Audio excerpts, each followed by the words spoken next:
Miles shared a larger business type scenario with First Premier, and as a group we thought it might be beneficial to share with you the perspective of a smaller business person locally here.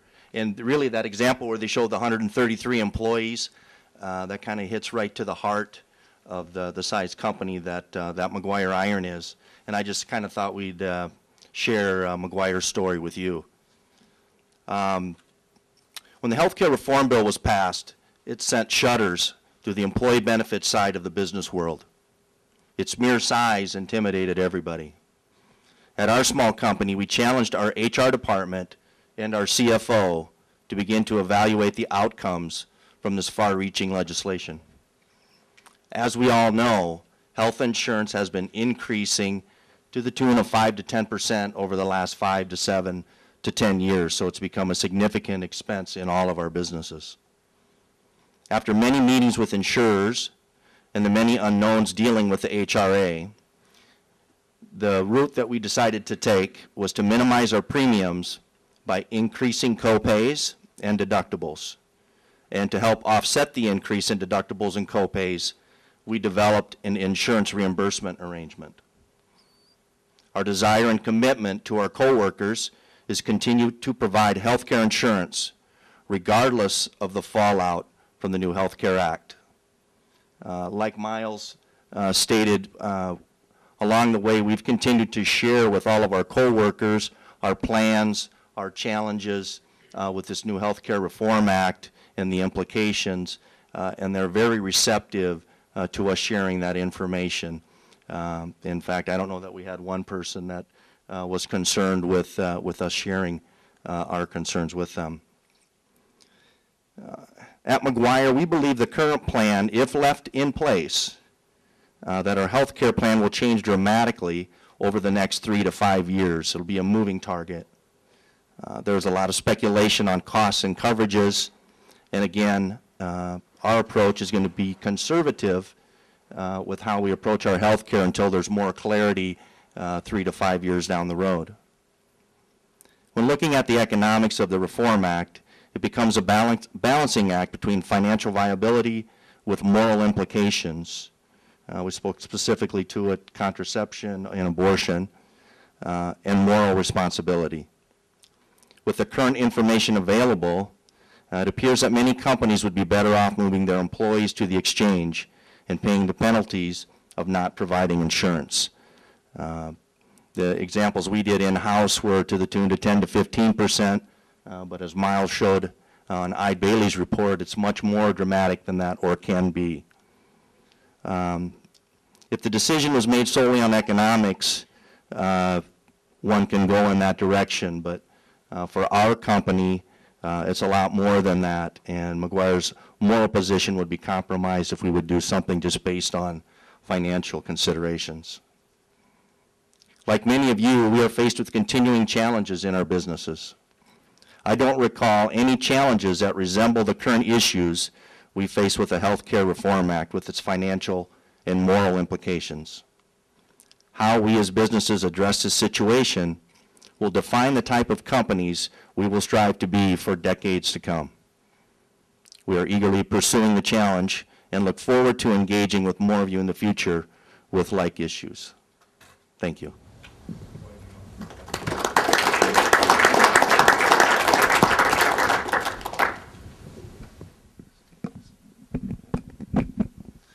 One thing to add from Gene's comments, I think that are important, is if half the companies in the country drop their insurance for their employees, those that remain, they will skyrocket.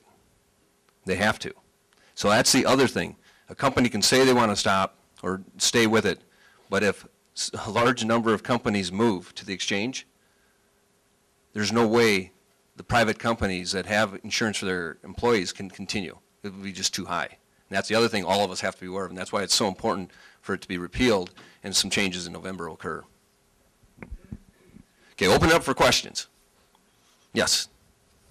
The question is, what impact, if any, will the recent court's decision on the Health Care Act in general have, specifically with Robert's decision. The argument being that the Health Care Act is a mandate. He ruled it's not a penalty, it's a tax. And I think there's some strong court precedent that we are taxed on many things that we would not agree with, but we can't directly challenge those. So again, what impact, if any, would the first decision have specifically on the HHS mandate lawsuits? That's an interesting point. What's most interesting, just listening to you phrase it that way, is the government hasn't raised that in any of the challenges. I'm sure they've thought about the implications of taking that position, but so far in any of the briefs that they filed in any of the HHS mandate challenges, they have not made that argument. I haven't thought about it, quite frankly, but I guess the first reaction is, well, the individual mandate in the Affordable Care Act is not the same thing as the preventive services mandate, which we call the HHS mandate. But honestly, I'm not sure why. I have to think about that. Chris, do you have any? I think the implication is basically, I mean, Robert said it in his opinion. You don't like this, the judges aren't going to take care of it. You better, use the democratic process. Go out and elect people that, think the way you think and change it that way. That's where we are. So we got two swings on the vote now? Because before it was Kennedy, now Yeah, that's Roberts right. just swings? Yes. It's hard to know. One case may not, be a ground for predicting a whole career.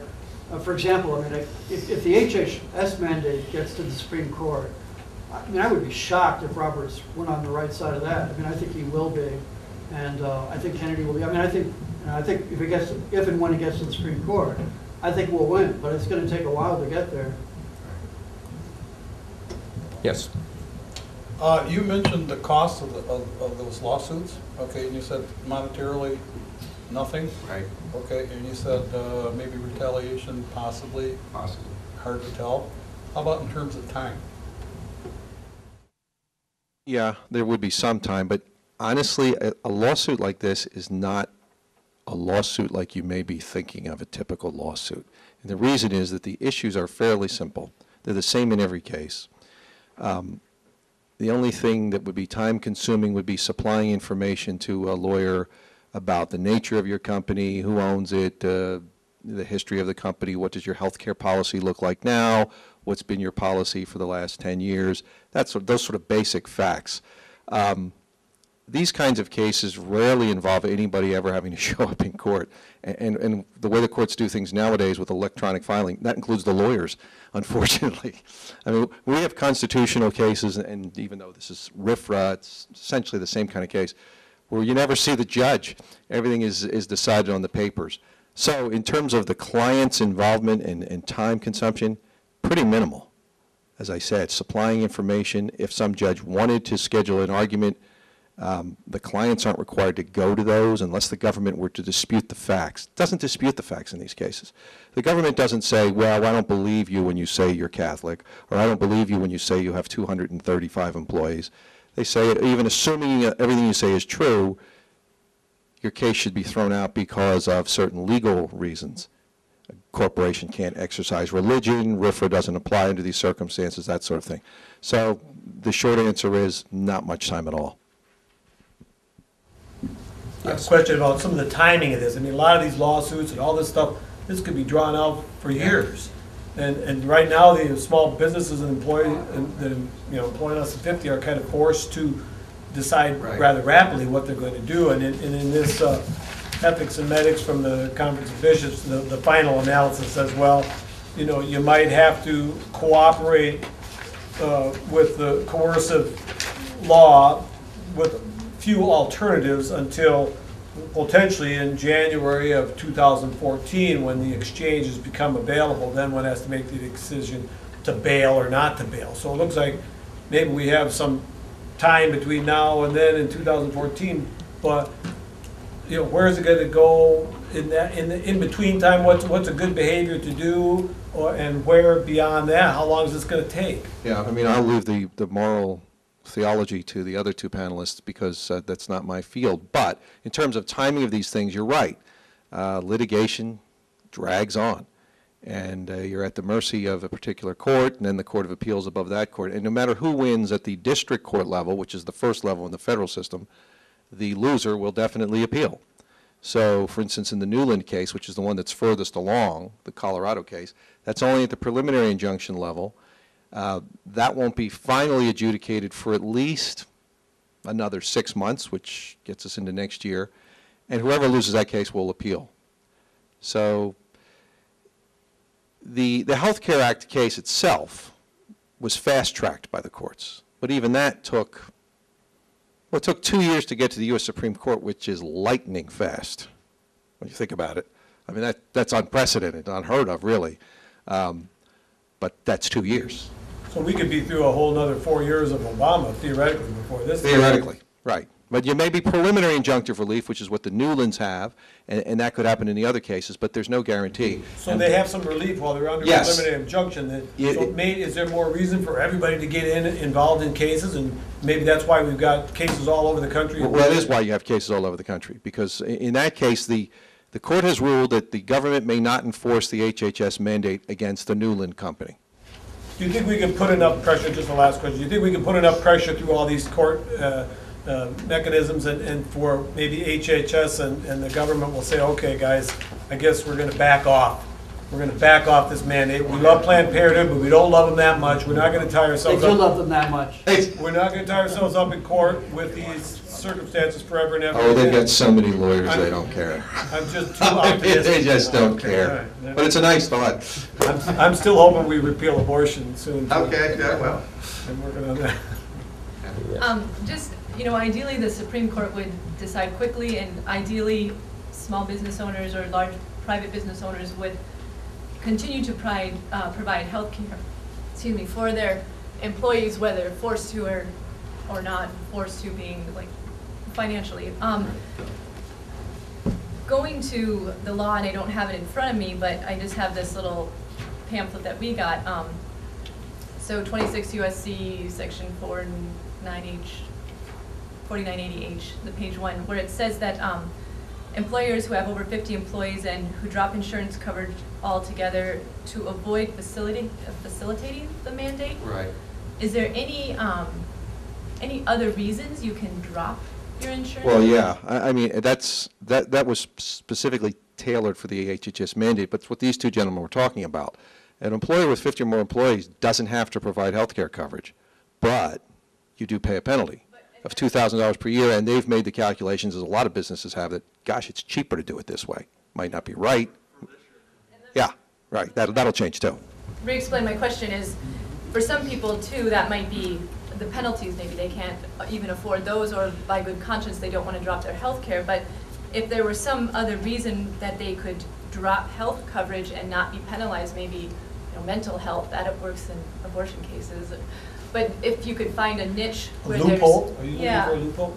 and then they could take that penalty money and apply it as incentives for the employees to go get their own health care. Is that...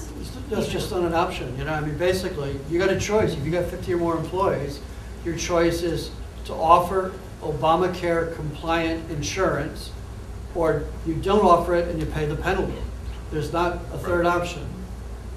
And I understand that the government hasn't given that third option, but is the law worded such that if you drop your health care to avoid this mandate, then you pay the penalty? Because Yeah. perhaps you could drop your health care for some other reason. No, I see what you're saying. No, that's written that way. I wrote that just because we were talking about the HHS Okay.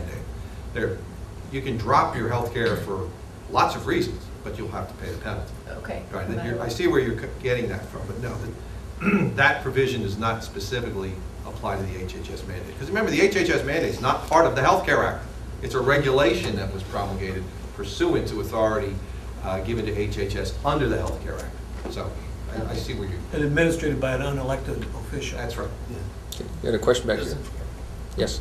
How about companies less than 50 employees, are they similarly affected?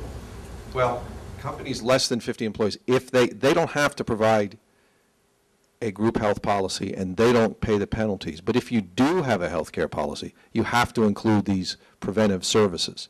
And if you don't, and you have less than 50, then you're fined $100 per day per employee, which comes to $36,500 a year per employee, which,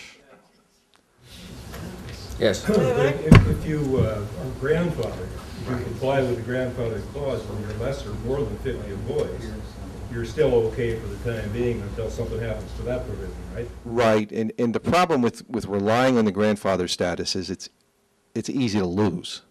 You don't have to change much from what business owners tell me to lose it. And you're a hostage to your insurance carrier. Well, we know he doesn't want to change, so let's, yeah. Yes. My question's actually for you. I've been trying to read the Health Care Act because you can't, until you are hearing about this study, it's hard to get concrete facts about it.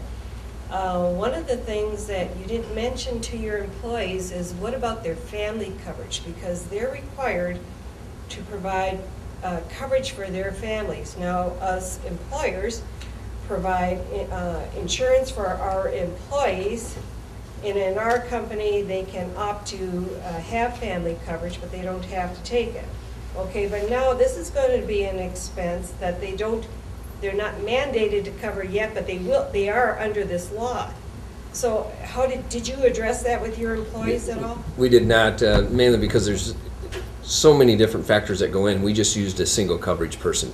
But if you have a chance to really go through that Eid Bailey conference that they have, and it's a lot of detail in there and a lot of information to absorb. But if you have the family coverage, it's going to be much more expensive. Yes.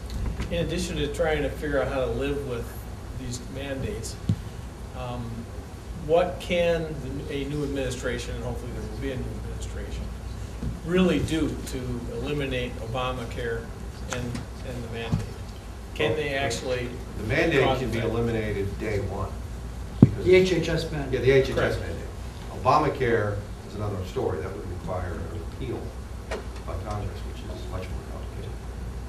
But yeah, there's a big difference. Because this word mandate has been used to describe both the individual mandate in Obamacare to purchase insurance, we're also using it to talk about this regulation that you include preventive services, which includes contraception, abortion, etc. There are two different mandates. The HHS mandate is a regulation that can be undone by the president with the stroke of a pen. The healthcare law mandate and the whole healthcare law, that requires action of Congress. Although it's complicated, we've already seen what Obama can do without an act of Congress. So depending upon what a new administration wants to do, they might be able to throw a wrench in the works a good deal. And a huge amount depends on what happens in the Senate. Because Obamacare got passed not under the normal legislative rules, but under reconciliation, which means there couldn't be a filibuster. Presumably, if it was passed that way, it can be undone that way, which means, the key thing in this election, besides the presidency, is I think Republicans will retain control of the House, but the Senate is really close, and that will be huge. But they can try to unfund it or defund it. Right, if they have the votes. Yeah. Yes. Some of the states in the United States have taken the position they won't create the exchanges. Okay, South Dakota has not made a determination on that yet. Yes, they have. My understanding is they're thinking about it. We have exchanges, it's all lined up. It's all lined up? Yeah, through Senate Bill 38 and Senate Bill 41. Those exchanges have been set up, and that was one of my next questions is, so where are we going after this? Because those exchanges are in line and ready to go, and after that, you've got hospitals across South Dakota that are all in support of this and don't want to see a change because they've already put things into motion. So what's the next step beyond here? We've got a real big umbrella we have to take care of with the healthcare, the Obamacare, but we have right here in South Dakota with a lot of laws that have to be eradicated, and we have hospitals that have to be open-minded to going to a better system and being willing to make changes. Are you sure that the exchange has been established? I know that they've got Well, the governor already hired a secretary of the exchange. Yeah, but I don't think they've established it yet. Yeah, it has, hasn't it? Do you know? Yeah. It's not there's a site established, that- but all the groundwork is there. Yeah, it's not established. No, It's not a completed program. But it's also not, only one of those two are set up so that if Obamacare is repealed, only one of those two acts for South Dakota is repealed. The other one doesn't have the suicide clause in it, and it will remain in effect unless our legislators make a difference. Okay, well, my question was, I understand that in states that do not have the exchanges, okay, that in lieu of the state exchanges, the federal government comes in and has to provide the exchange-type health insurance through the federal government. And when the federal government does that in a state, say like Texas, Texas has refused to establish an exchange. When the federal government comes in, it throws a wrench in the whole Obamacare thing. Okay, it throws a wrench in the individual mandate. You're no longer the penalty no longer applies. Okay, and now it's exempted in the law. You guys know anything about that? I don't. I would think the federal government's exchanges would function in lieu of the state in the same No, capacity. it doesn't work. Okay, Obamacare doesn't work because it's something that was in the Why would they original. put that, why would they build that into the law? Something that was in the original legislation. I think our governor, our state was kind of dragging its heels on it because they thought the whole thing might go away and why work at it. But I don't think by any means are the hospitals robustly enthusiastic about Obamacare and about the exchanges and what this means to the insurance world. Nor do I think the insurance companies are. The insurance companies have, I'll leave the two hospitals out of it. Wellmark, Blue Cross Blue Shield, who has a dominant share in this marketplace, shared with our agency that they, just in preparation, depending on where this goes, have spent in excess of $5 million already, just being prepared for it. Some of the carriers that, and maybe some of the other insurance people in the room could chime in, but I believe there's questions as to whether the individual health insurance companies that provide health insurance in the state will participate in the exchanges. So there you're going to be left with exactly the issue of if you like Wellmark's benefits that they give you, they may choose not to participate in the exchange in South Dakota. I'm sure the insurance companies at the hospitals want to survive, so they have to make a plan to buy into this. But I think that the verdict of whether they're going to make money on the deal in the end is somewhat controversial. They may initially do all right, then they may get ratcheted down. But anytime you're going to cover more people, you're probably going to generate more. I mean, it's going to cost money. If we're going to cover 40 million more people, Obamacare is going to cost some dough. Yeah, money has to come from somewhere. We've got And a question. it's also the assumptions built into the law were that there'd be steadily lowering federal payments to doctors, except that every year they do the Medicare fix where they actually don't have that. So the result is that one of the two things is going to happen. Either they don't lower the price, in which case the cost of Obamacare is going to be even more ludicrously high than it already is, or they're going to do it, in which case a lot of doctors are probably going to stop serving people. Yep. Yes. One of the things when Nancy Pelosi offered us to bestowed Obamacare on us and all of its wonderful advantages was that they excluded themselves from their own blessings, which was kind of amazing. Yeah, it was amazing. It was mentioned earlier today in one of the presentations that there's so many people that are outside of this that it's just crazy. But, well, and that's my question. My last number I heard was there were like 1,200 waivers. Is it more than that? Many more than that. What did you say earlier? I think it was 90 million. 98 million. 98 million people are in that the are grandfather plan. Are in the grandfather, but I'm talking. And usually, most of the people who got the waivers, my understanding, were people who were politically expedient relative to the powers that be. Right. But my question is there some kind of substantive due process challenge that can be made because of the way they hand those out? Or an equal protection challenge, would it? Well, I mean, although if it's against the federal government, they'll run it through the due process clause, but effectively, yeah, there'll be some kind of equal protection argument. You know, equal protection is just a joke, though, in one way.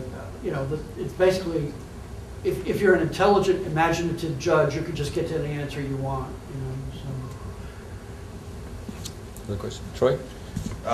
First thing is I heard the argument that businesses can't be religious, but they can have free speech, so why can't they have religious? That's one question. Right. And then the other question I have has the moral question. I mean, I listened to Fluvio talk, and so maybe this is a question for you, Fluvio, but Miles is talking about the fact that he sees the numbers there, and it shows that it's the cheapest thing to throw these people into Medicare, basically, or under the Obamacare.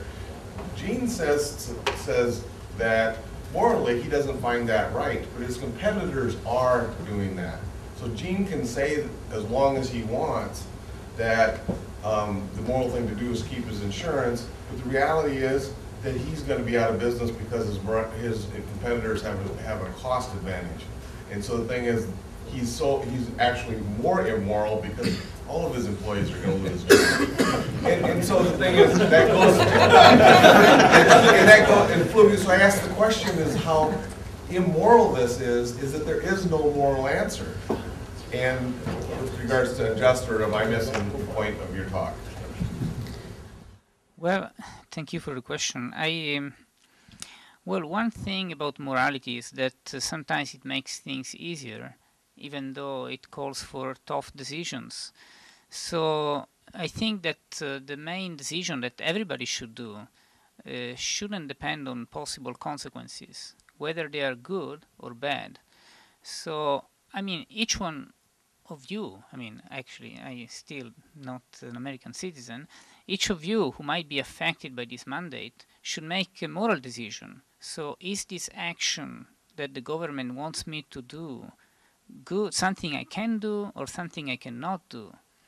So sometimes in morality, some circumstances would change the nature of the action. So there is a circumstance that might make the action good or bad. Sometimes that's not the case. One circumstance would be enough to make the action bad. So that's what I told you at the very beginning. I mean, each of you should make a decision. I hope that that's going to be a moral decision.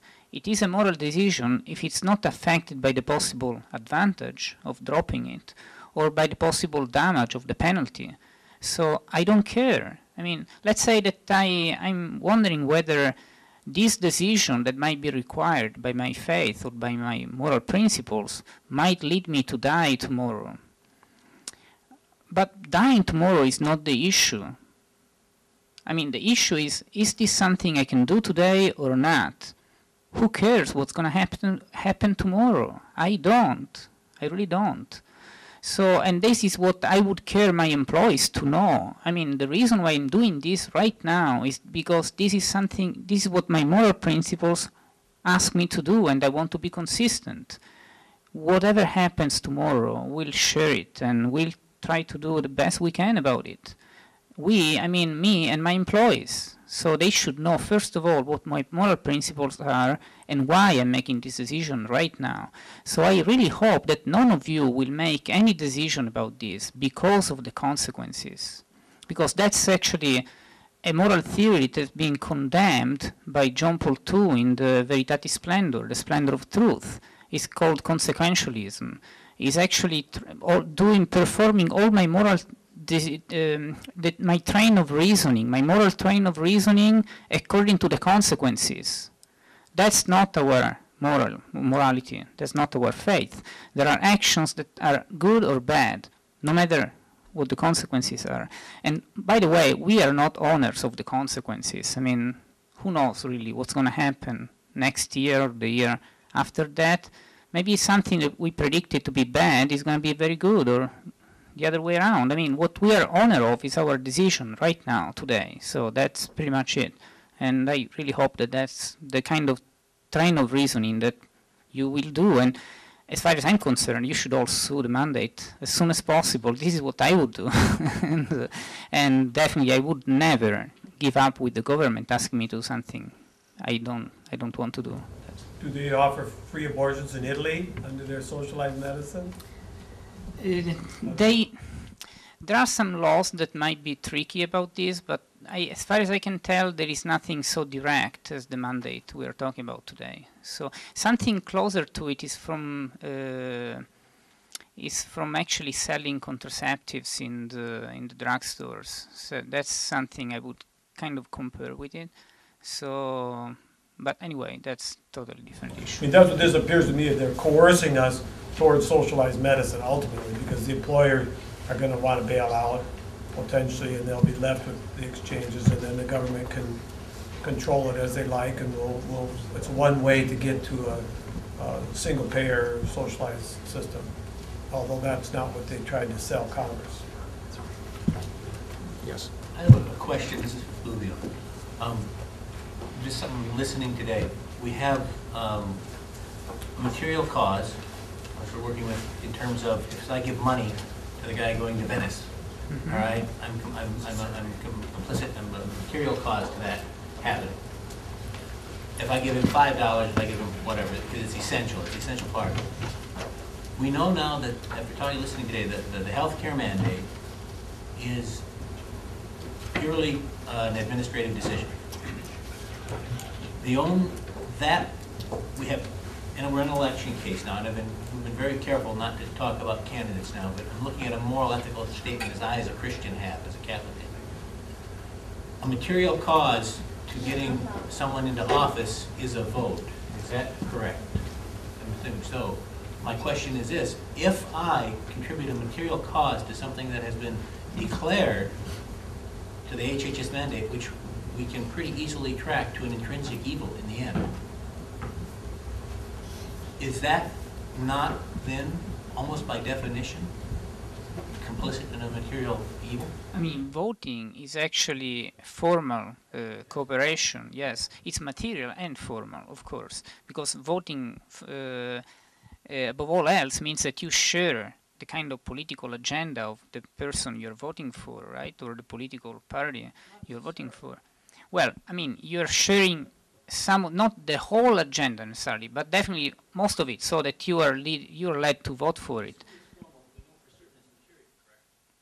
Well, it's also material, because it's a necessary material step for that person to be elected. So definitely it's both material and formal. And then the question I have then is, if I know that as a Christian, as a Catholic,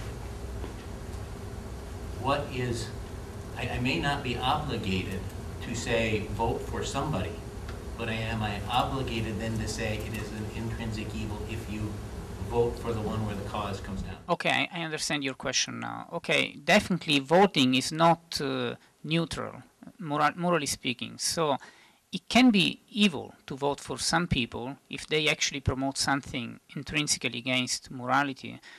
But what happens with politics is that usually the agenda, I think is what Chris was thinking of, is that the political agenda of a party might be really big and involving many things. So the prudential judgment would be, compared to everything else this person or party will do if elected, if they have the majority, what is the greater good there? I mean, is there a proportion so big so that, in a sense, they promote abortion, but abortion is, let's say, 1% or even 0 point, whatever percent of their political agenda. So if I vote for them, even if I don't want abortion, I'm actually voting for having the best really system, which is also a moral goal. I mean, because the best system means assisting people in many ways. And so it's a question of comparing prudentially things.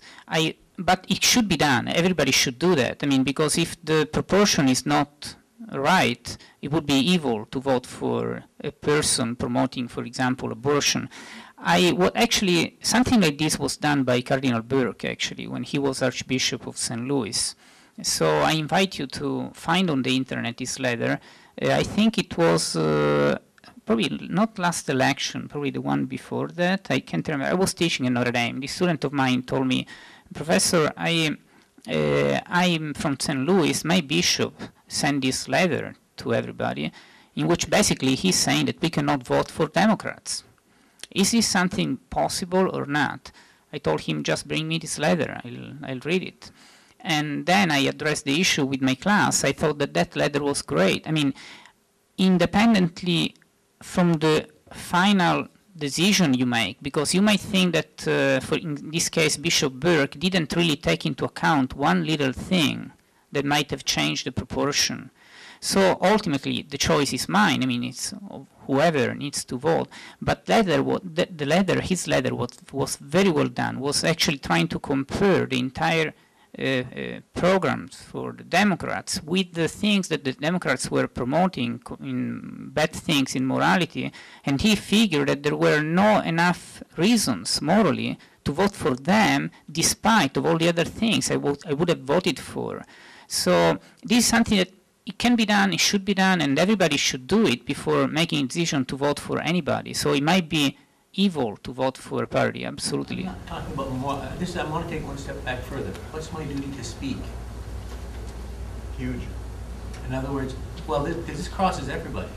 This is a really serious issue. This goes to clergy, to individual people, to religious. What is our moral duty to speak if there's a direct connection? Because now we're no longer remote. We're no longer, possible nuclear war, possible death penalty, possible abortion, court cases, and all those things. At this case, we have something that's really, the first time I've heard it, is the unique nature of, we have a direct connection that is absolutely positively, now there's a material cause of a vote that goes to an administration for which there is a clear deference, for which there is a clear connection, for which is not, you can't extricate the two. They are, it's a clear act. I can understand we can't say vote for somebody, but is there not a moral obligation now to say you cannot? I mean, sometimes you can even say vote for somebody. For example, in Italy, when, let's say, the Communist Party was so strong and promoting something which was directly aiming at overthrowing entirely our Christian values in the country, it was actually the church decided to tell everybody that they shouldn't have voted for the Communist Party, which at that time meant to vote for the Christian Democratic Party. So that was the kind of official Catholic party in Italy, and the bishops all together, I mean, there was no doubt about it. Priests in the parishes were allowed, and actually they had the moral duty to tell everybody for whom they should have voted at that time. Communist in Italy was defeated because of the church, of the Catholic Church. So sometimes it's just prudential judgment even by the church. But at that time, the situation was pretty clear. So in other circumstances, the church should be really prudent and should try not to do anything at this level, which is, very complicated for whoever, not to lead people to think that they are actually just doing politics. They shouldn't, right? But when morality is really at stake and there is a clear consequence coming from one party being elected compared to the other, I mean, the church can even say, I mean, morally speaking, people cannot vote for this party or they should vote for this other party. It can happen, it happened in the history. Yes. I don't think you're going to find clergy and our bishops saying and doing what you're suggesting. No, I'm not It's us suggesting. as lay people, we're free to say whoever we should. We should be telling everybody that we can come in. I don't, in fact, I'm usually the one suggesting the exact opposite on a prudential basis, that you have to weigh the common good. But what was interesting today, for the first time that I heard, and the difference between the formal and material cause, I understand the formal, I understand that distinction there and the argument that there is a formal you vote for a party, but the material one is very clear today. The debate I could hear is 1 of 5 million doesn't matter, or 1 of 50 million doesn't matter, but I think the material is there because it's an essential part. But what's clear, what struck me today, that I've never connected before, so maybe it's hitting, is that there is a direct consequence. In other words, this isn't I might appoint a judge, or there might be an election, or there might be a theory. This is, if I do this, this will clearly happen. And once we get to a direct consequence that is no longer extricable, then does the moral duty come back? Like in Siena, in Tuscany, right? In the communists, right? When they were taking power. When does the moral duty come back? We have to reevaluate our stance and saying, hey, listen, we may lose our nonprofit status as a church. When you we say may us, lose this stuff. The Catholic Church, itself. That I didn't, I've been pretty easy to stay back on this, but now there's a point where I'm thinking, are we getting to that point where now there's a clear moral distinction that that we have to say we can't think of the consequence of losing our nonprofit status. We're now bound to make a distinction. We may not have to say vote for somebody. That's clear. But we might say you cannot, we might not have to say endorse this person. But are we getting to a point where we're bound to say you cannot vote for this? There's a distinction there legally too, I think, between endorsing and saying you can't vote for somebody. Last question. Sorry, In trying to relate a little bit to what he's saying, you almost had that same situation in Poland in the 1980s when you were wondering whether or not the religious officials were going to say, rise up against the Soviets. There's one other question. Let him ask it too. Thank you. The question I have is kind of for Mr. Mannion, perhaps. But as they talk about our tax-free status, and in fact, I think it was 1954, might have been 56, LBJ put the piece in that says you can't talk from the pulpit. Right. Fairness time. Pardon? Yeah, go ahead. Okay. But that is being fought by the Alliance Defense Fund, is that correct? And there are several suits already, and they will protect any pastor or anyone else that talks from the pulpit about what you should do and morally why you should do it. Right. And remember, the HHS mandate is just the first shot, you know, in the battle, or one of the first shots. I mean, the Bishop of Calvary, Canada, had a pastoral letter to his flock talking about the immorality of homosexuality, and he was hauled before the Human Rights Commission of Calvary for doing that. I mean, this is, you know, this is not going to happen tomorrow in the U.S., but 5, 10 years, I mean, this is something that can happen. It's happening in other countries that have, in some ways, similar backgrounds to ours. Okay, I think we're at our time. I would like to thank our panel and everyone who participated, all your questions, and I hope that that we provided some insights, with all due respect to some of the intended and unintended consequences that we face in our business and our government today and in our daily lives as we move forward. And I'd like to report, Father, that based on our principles and some of our important ideas of importance, that I think today in this meeting we did, everybody participated in a civil discourse of civility on these very sensitive issues. And that's what I think we need to move forward on, is that kind of tone, and take the ideology out of it for whatever it is. We have serious issues as Catholics and as citizens of this country.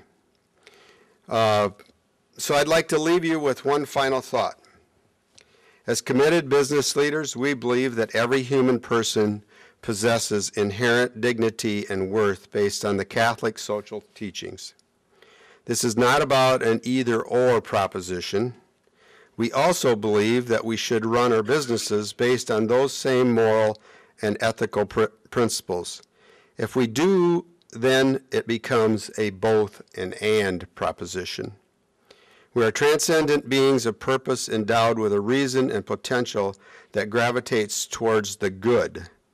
This is readily exemplified in the progress of this nation's people. Societies that flourish promote virtue, reasoned discourse, and respect of the dignity of the human person, and they understand the necessary role that a free market economy plays in the advancement of a virtuous society. If we compromise these attributes which helped make America great, inevitably we will weaken our nation and render an injustice to our posterity. That last line came from the preamble of the Constitution. So many, many thanks to all you for hanging in there. I would like to call Father Young for a final prayer.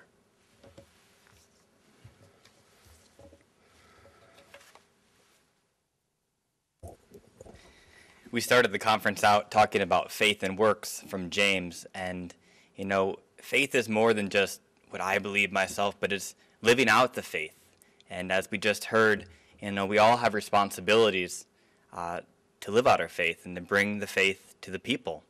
And as priests and as the bishop and as a laity, we all have that role to play. And I always like to go back to a speech that President Theodore Roosevelt wrote and said in 1910 in France. And it's entitled "The Man in the Arena." It's only a short part of it, but it really talks about, going out there and not just saying something or not being just the critic, but putting things into action. And we were here and we heard a lot from the panel. We heard a lot of things. We were informed. We were formed today.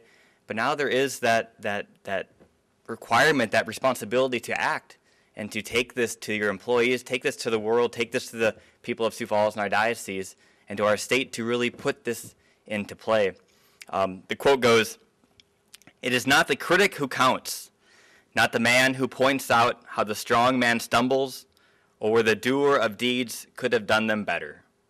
The credit belongs to the man who is actually in the arena, whose face is marred by dust and sweat and blood, who strives valiantly, who errs, who comes short again and again, because there is no effort without error and shortcoming, but one who does actually strive to do the deeds, who knows great enthusiasms, the great devotions, who spends himself in a worthy cause, who at the best knows in the end the triumph of high achievement, and who at worst, if he fails, at least fails while daring greatly, so that his place shall never be with those cold and timid souls who neither know victory nor defeat."